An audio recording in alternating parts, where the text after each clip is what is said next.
KofiPaisaTV.com and get Spears of the Mossy Volume 1 by Kofi Paisa Research Team. From Spears the Pen Volume 2 by Kofi Paisa Research Team. Spiritual Combat Volume 3 by Kofi Paisa Research Team. One Night Before Bed by Any Harret Shawn Calfunny. Kalawa's Trip to the Motherland by Kofi Paisa. From Cocaine to Consciousness by Any Harret Shawn Calfunny. As I learned, we all learn by Kofi Paisa. Also, if you want fresh merch, go to our online store, Family Connect Apparel, and get all the brands. Also, get our 54 deck of quiz and educational cards available now on KofiPaisaTV.com. ETM Hotel, Rennie, Shawn, welcome in peace. My name is Shawn. I'd like to thank everybody for tuning in Science with Shawn. Man, before I get started, man, please like the show, share the show, tell a friend, tell a friend. I wasn't going to do this, but I was just going to sit on the information for a little while, but I haven't really did a Science with Shawn in a minute, and I just needed to bring some information forward. There's been a lot going on this past week regarding the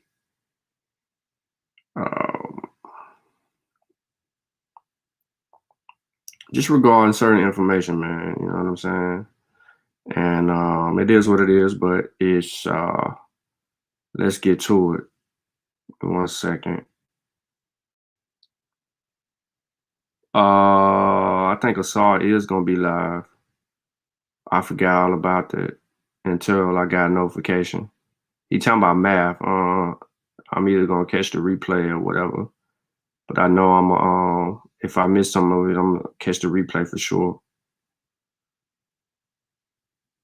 But yeah, Assault is he's either going to be live or is live or whatever. So I do wanna support Assault. But man, anybody that catch the actual replay, you know what I mean? Like the show, share the show. We're gonna talk about a few things. We're gonna talk about long-term COVID, FDA information. We're gonna talk about fetal cells, since that's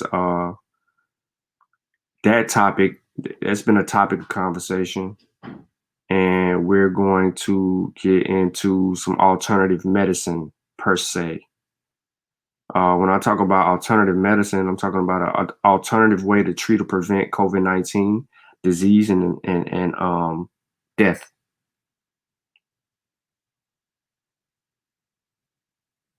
Yeah, Mongo. It's alternatives tonight. You know what I mean? And I'm doing it for a reason. You know, after the last time that we did a Science with Shawn, we had that Ashanti on, and he was pushing. You know what I'm saying? He was pushing whatever he was pushing. It didn't even matter. He was pushing it, and he's an alternative guy. But there were some medicines that he never mentioned that actually popped up. Okay, I see. I just got a SARS notification. So all the sources are going to be in the description, and you know, people catch it, they catch it. If not, we have it documented, and we're gonna get into it. You know, I don't expect too many people to show up. So first, I want to start with COVID long haulers, and I'm gonna work backwards a little bit here. So NBC News put out an article about COVID long haulers. They don't know what to do with these people, right? They have contracted the virus almost a year later, and things began to happen to them. And you know what I mean? Unfortunately, they're unable to, you know, find some resolve in their lives. So it's a video. So that's the reason why I'm not actually playing the sound. But it says 1 out of 3 COVID patients, or 8.4 million Americans, have persistent symptoms months after they first got sick. And this is what a recent study shows. In post-COVID clinics across the country, doctors are scrambling to find answers and a cure for what some are calling a second pandemic. And I'm going to stop right here because this talks about everything that we actually been talking about. The brain, the heart, the lungs, the liver, the kidney, the respiratory, even more, right? All these things that people are saying, oh man, treat COVID naturally, treat it naturally, treat it naturally, treat it naturally. Well, 8.4 million Americans are projected to be COVID long haulers. And they are encountering symptoms a year later. So I'm just trying to stress the seriousness of COVID-19, right? And we want to deal with it from that perspective. So I wanted to put this on your brain, let you see this. I'm not making it up. Not making it up.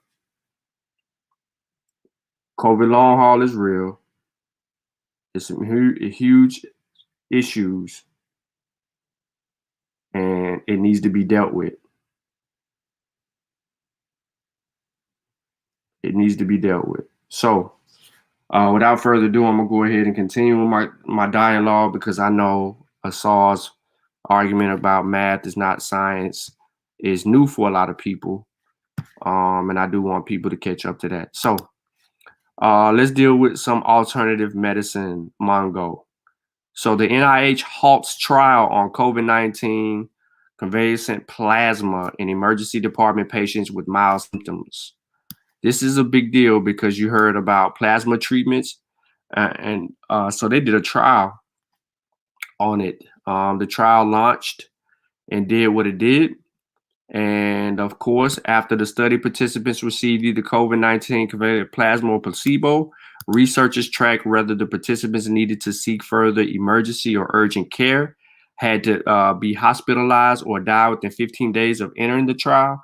The recent data analysis from the study indicated no significant difference in the proportion of participants who experienced any one of these outcomes. Even if enrollment continued, this trial was highly unlikely to demonstrate that COVID-19 convalescent plasma prevents progression from mild to severe illness in at-risk emergency department non-hospitalized participants. COVID-19 convalescent plasma, also known as survivor's plasma, contains antibodies or special proteins generated by the body's immune system to the novel coronavirus. More than 100,000 people in the United States and many more worldwide have already been treated with it since the pandemic began. So, no significant difference. So these people that were a part of this trial for no reason, and it was to treat. And I continue to say the word treat, not prevent prevent you from getting COVID-19, but to treat mild symptoms. All right, let's go with the next alternative medicine. You have dexamethasone, right? In hospitalized patients with COVID-19. Study shows, they did a study now. The study shows they had 1,110 patients. My bad. 2,104 patients received an assigned to receive dexamethasone and 4,321 to receive unusual care. So you had a good little trial going right here, right? This was a controlled open label trial.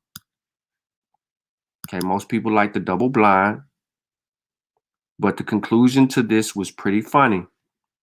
In patients hospitalized with COVID-19, the use of dexamethasone resulted in a lower 28-day mortality among those who were receiving either invasive mechanical ventilation or oxygen alone at randomization, but not among those receiving no respiratory support.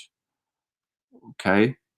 And this says, it goes on. When I say funny, I'm not saying funny like in a ha-ha sense, but it's just funny how some of this stuff came out.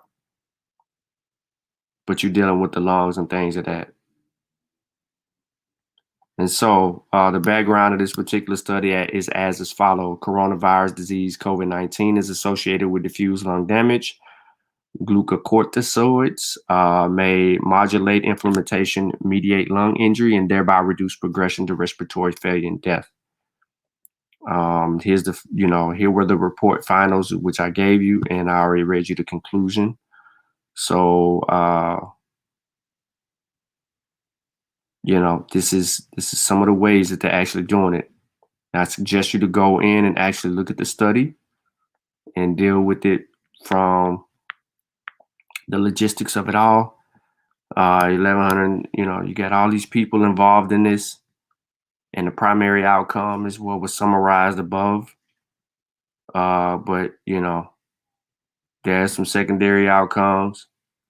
So you keep studying and studying and studying and studying and studying. Let's deal with tocilizumab. I can't say that right. This in hospitalized patients with severe COVID-19 pneumonia. So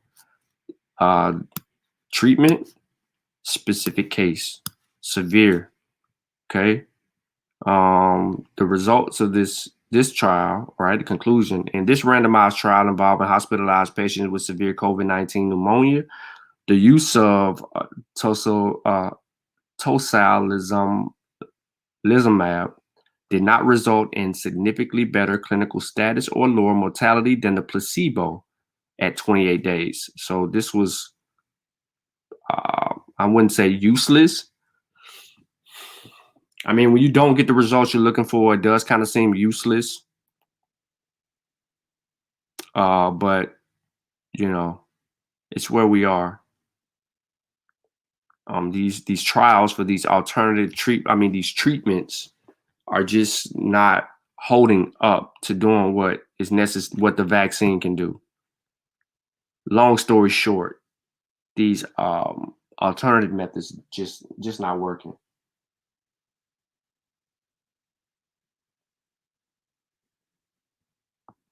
Right.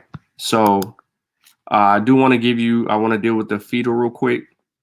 And so you got North Dakota health study here dealing with the fetal lining. If you're unfamiliar with it, they did test the mRNA vaccines using the fetal cell linings to see how it would respond. Remember, they're still using fetal cells from a long time ago. This is not recent fetal cells. And then, you know what I mean? They don't have to keep recreating fetal cells, but they test the vaccine. And what they've determined is how they can project out. You got people up in arms about it. You got people mad about the Johnson & Johnson vaccine. You know what I'm saying? And the data coming out about it having been associated with the fetal cells. But here on the Masi Warrior Clan, we're not afraid of that. You know what I mean? As a traditional, conventional way, right? So I'm gonna go specifically to the root and the heart of the problem. Why are fetal cells used to make vaccines? Historical fetal cells were lined in the 60s and 70s from 2 elective abortions that have been used to create vaccines for disease such as hepatitis A, rubella, and rabies. Abortions from which fetal cells were obtained were elective and were not done for the purpose of vaccine development. The fetal cell lines being used to produce some of the potential COVID-19 vaccines are from 2 sources. We have the HEK293 and the PERC6. All right, so you have a kidney cell line, and then you have a retinal cell line that we're dealing with. And it gives you the date, 1973, 1985. This is very important, ladies and gentlemen. And for this information that I am giving you is important because it's from 1973 and 1985 related to the fetal cell linings in the kidney cell line and the retinal cell line. All right. So we need to be aware of that. 7385, we're in 2021. Any vaccine that relies on these historic cell lines will not require nor solicit new abortions. To develop and manufacture some vaccines, pharmaceutical companies prefer human cell lines over other cells because, one, viruses need cells to grow, and the virus tend to grow better in cells from humans than animals because they infect humans. Two, fetal cells can be used longer than other cell types. And three, fetal cells can be maintained at lower temperatures, allowing scientists to continue using cell lines from decades ago. While fetal cell lines may be used to develop manufacture COVID-19 vaccines, the vaccines themselves do not contain any aborted fetal cells. A comprehensive list of COVID-19 vaccines in development and any connection to abortion-derived cell lines is available here. So let's go here. And I'm gonna give y'all this because I should have gave y'all this, so I apologize. But this gonna give you all the data that you're looking at. This is data driven. So I apologize. I should have added this into the description of the video. So what I'm gonna do is I'm gonna do this live while y'all watching my screen. It's okay. Now, again, like I said, I apologize because I know that you needed that. All right, so Asar is probably just getting started. And I'm not gonna hold y'all up too long because that's it's an argument in itself.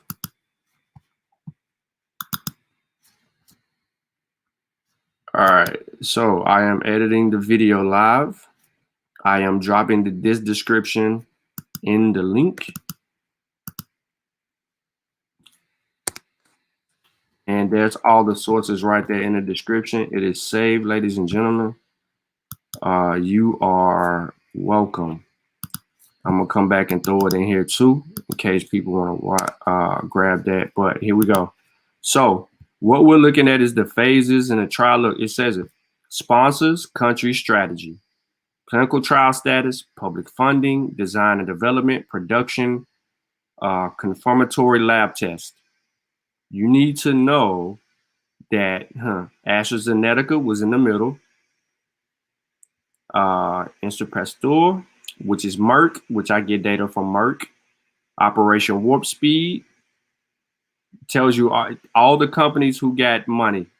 It tells you this right here. All the companies who got money, we got that data right here. Public funding, right? But the clinical trial phase for all the vaccines is right here. You don't have this now because you don't know anything about these other vaccines that you see in this column right here. For you vegans, protein-based vaccines. No, I'm joking. But here you go. You see what I'm saying? COVAX. It's a bunch of vaccines right here that you don't know. And it tells, like I said, it goes back up and it tells you what phase the trials are in and what type of vaccines they are. Whole virus vaccines, right? This is the ones that they got the live annuited and the inactivated, right? This is what you're dealing with. China, India, China. USA's got one. John Paul II. See, it's in preclinical trial. I don't know who's going to be dealing with that, but it's in preclinical trial. It's nothing. Sinovac, which we know about because we talked about it. But this is data that you're not going to get. You know, this is pretty much like first generation stuff going on right here.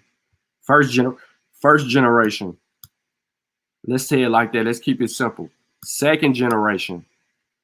Viral vector, right? Viral vector, second generation. Third generation.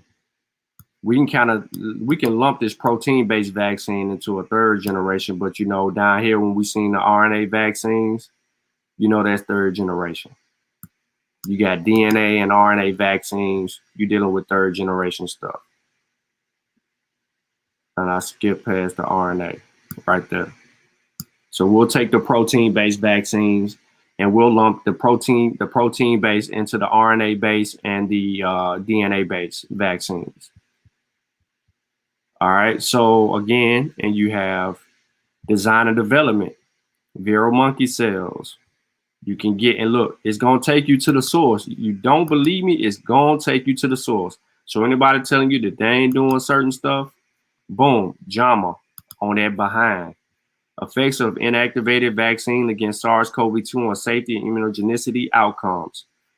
Interim analysis of 2 randomized clinical trials.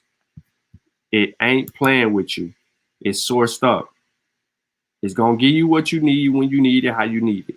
It's right here. And if it don't give you what you need when you need it, you know, Science with Shawn, we got the daggers. We got the daggers. So we're going to get the preclinical trials and all of that. But you can read this. It's basically, you know, for people who just joined, this is the COVID-19 vaccine candidates and abortion-derived cell lines, right? This gives us accurate information about the development and the production of the COVID-19 vaccines, which is essential, especially because many proposed candidates use newer molecular technologies for production of viral vaccines. So we're dealing with what we're dealing with because we heard about COVID-19 vaccines and fetal cell lines. So we are very much aware of what's going on. Look, do not use abortion-derived cell lines. Green box. Does use abortion-derived cells. Box and a triangle. Some tests do not use abortion-derived cells. Some do. So we're looking for boxes and squares. Question marks is the people we're unfamiliar with, currently undetermined. Look, box square. What does box square say? Some tests do not use abortion-derived cells. Some do.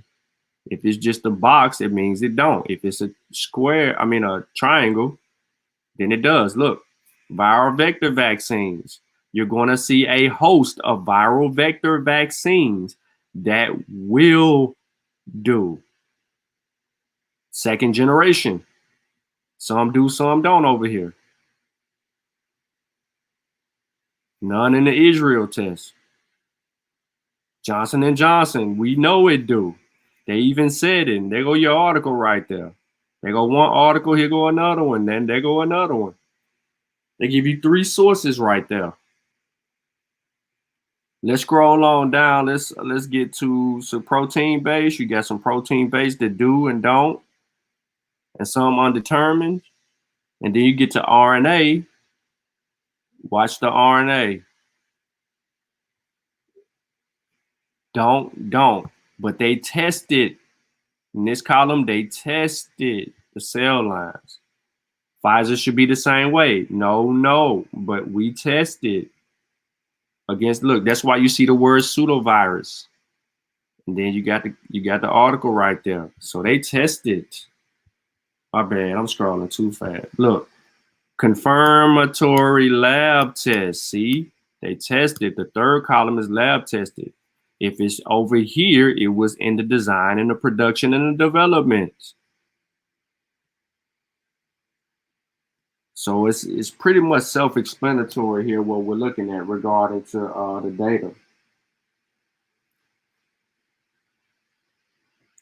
All right, so let's get back to this a little bit, and I gave you that. So were the Pfizer Moderna COVID-19 vaccines developed using fetal cells? The answer to your question is no, but they did use it for testing.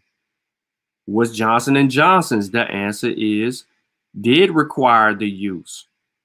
Moderna and Pfizer did not. Johnson & Johnson did. How do we know it did? It says it right here. Viral vector vaccine. Let's go to Janssen, which is the name of it. It was used in the production and the development of the vaccine, these 2 columns, and in the testing. So let's go back up. And it tells us right here, in the design, development, and production, it was used. And it was used in the testing. Moderna and Pfizer were not, but it was used in the testing. So we know why it was used. We know where they came from. We even know the names of the 2. We got all of that right here. So here's the 2. HEC 293 and PERT C6. The kidney cell and the retina cell lines. There you go. From 1973 and 1985. What are we complaining about? That's how science works. So let's move on. The question was asked again, do the COVID-19 vaccines contain aborted fetal cells? The answer to the question is no. The mRNA vaccines do not. However, Johnson & Johnson uses fetal cell lines in the vaccine development, confirmation, and production. Moderna and Pfizer do not. Because the Johnson & Johnson is different from the Moderna and Pfizer, right? It's different from that. It's a viral vector vaccine. Okay, and it tells you here, we're dealing with the HEC 293. And what? PERC C6. One of them two. So there y'all go with that. I gave y'all all that data right there. Now I want to kind of get to this real quick. I want y'all to see something. Watch the screen. Watch the bottom of the screen and listen. Watch the bottom of the screen and listen.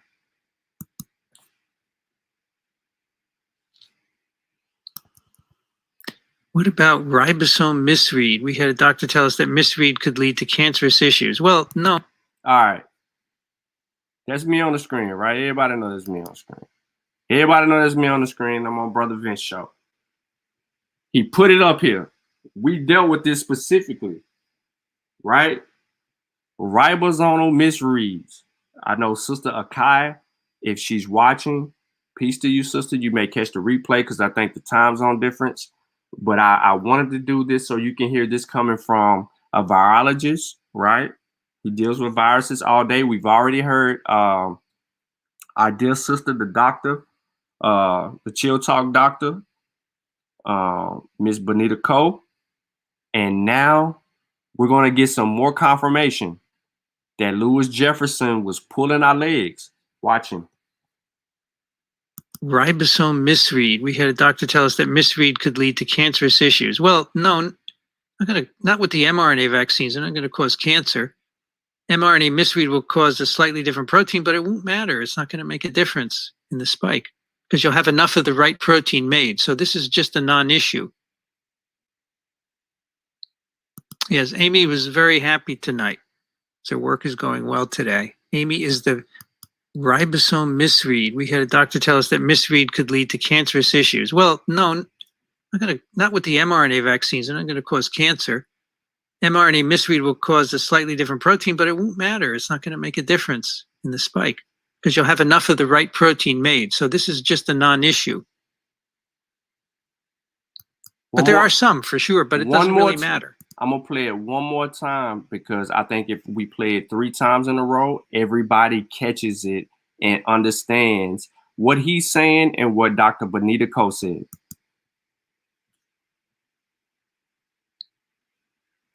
What about ribosome misread? We had a doctor tell us that misread could lead to cancerous issues. Well, no, not with the mRNA vaccines. They're not going to cause cancer. mRNA misread will cause a slightly different protein, but it won't matter. It's not going to make a difference in the spike because you'll have enough of the right protein made. So this is just a non-issue. This is just a non-issue. On the better news. So I dropped the link to the vaccine-related biological product advisory committee that was held on the 26th regarding Johnson & Johnson and things of that nature. This is a pretty long thing, but I don't know if any of you guys have the time to actually deal with this. This is similar to Moderna and Pfizer and how they went through, they see that anytime you see B117, they're talking about the UK variant. We should know this automatically without seeing any other information on this screen. As soon as we see B117, we know they're talking about a variant. We should be very familiar with what kind of data that they're talking about in any conversation when they get to talking about these different variants, right? All right, so we're on the money. This whole thing was pretty long, but like I said, they get into doing the breaks.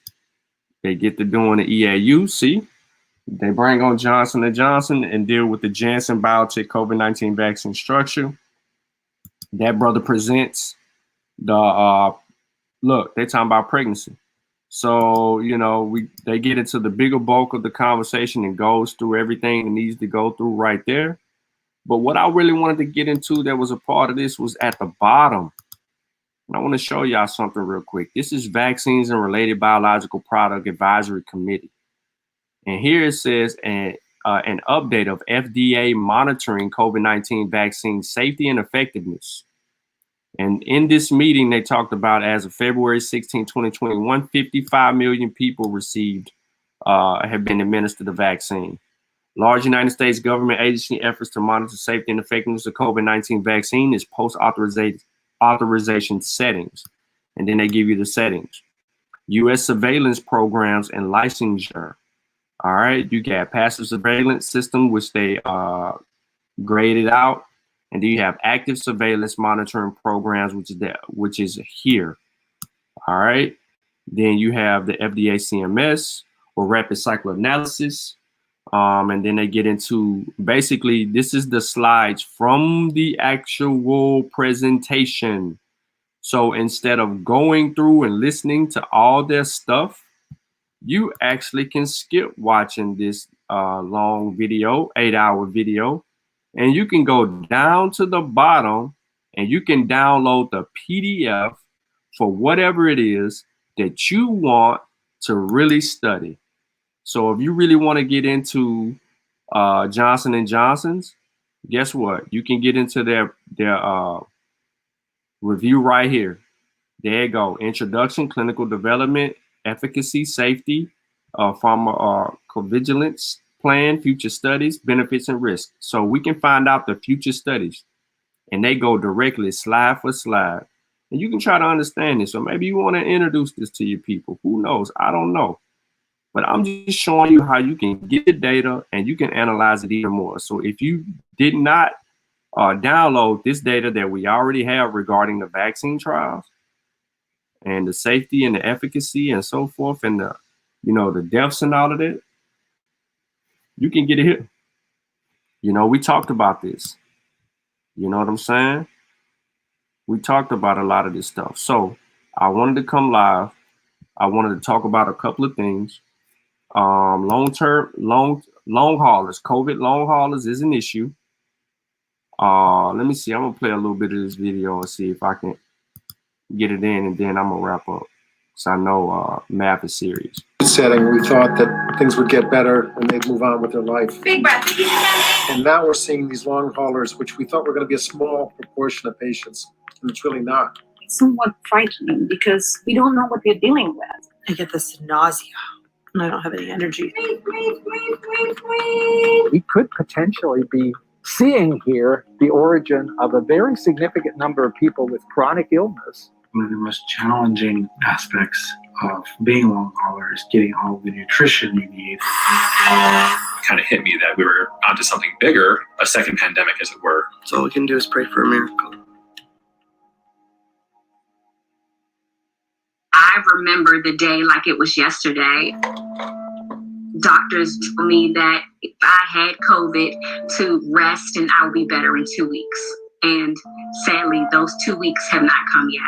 It wasn't my dream. Everything has changed. I have not been able to work in almost a year. This is what my life is like now, walking in the basement for enjoyment. While many people who are infected with COVID recover, for some, their symptoms persist many months after the infection. So I just finished a 30-minute phone call, and it feels like I have a fireball in my chest. You know, some weeks I'm feeling a little bit better. I'm like, okay, I think I can go to the store. I think I can go for my 10-minute walk, but nothing more than that. And then there's weeks like this past week where I was just in bed all week. And so it's agony, and it hasn't, you know, completely gone away. So it's a game of like snakes and ladders. I started hearing about some of these online COVID groups. Young people, never hospitalized, mild illness, just like myself, technically. And that was like, oh my God, this is happening to hundreds, thousands of people. A recent study found that 1/3 of COVID patients report having persistent symptoms.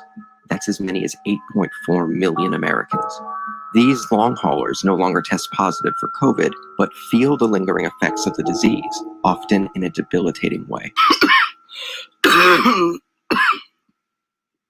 Another part of my day-to-day life is waking up almost every night when I wake up in the morning, coughing my face off.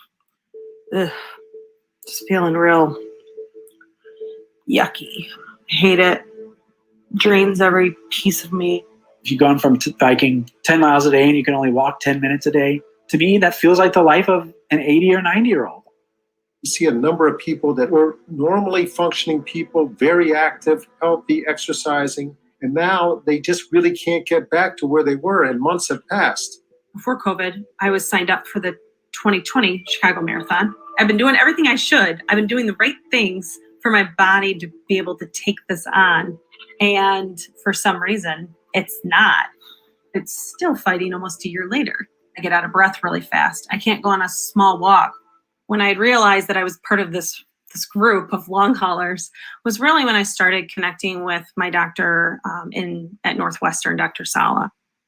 Hi. Hi. All right, so I ain't gonna play too much of that, man. That it is what it is right there with that. That's what we will pretty much conduct the show. I mean, I know y'all really in the math. I'm not gonna hold y'all up, but absolutely, a lot of good information come out of that, and I appreciate everybody tuning in, man. We was only on here for 36 minutes. There was some nice digestible things. This should be a good bill for you guys to go back and review. And if I played any more of the video, they probably would have tried to strike me. So I didn't want to go too far into that. But that's a lot of data right there. And again, in the description of the video, I made sure that y'all had everything that you needed. So on that note, again, man, you know, it's always live. People want to tune into that, can tune into that. You know, I'm sure you're going to be answering questions and things of that nature. Y'all already know what it is. Chimamoto.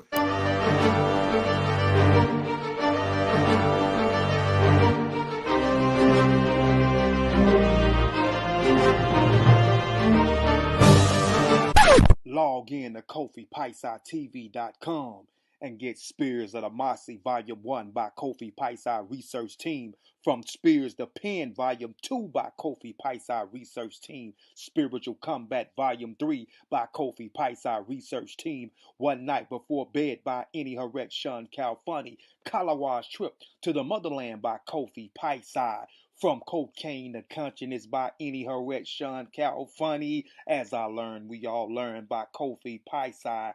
Also, if you want fresh merch, go to our online store, Family Connect Apparel, and get all the brands. Also, get our 54 deck of quiz and educational cards available now on KofiPaisaTV.com.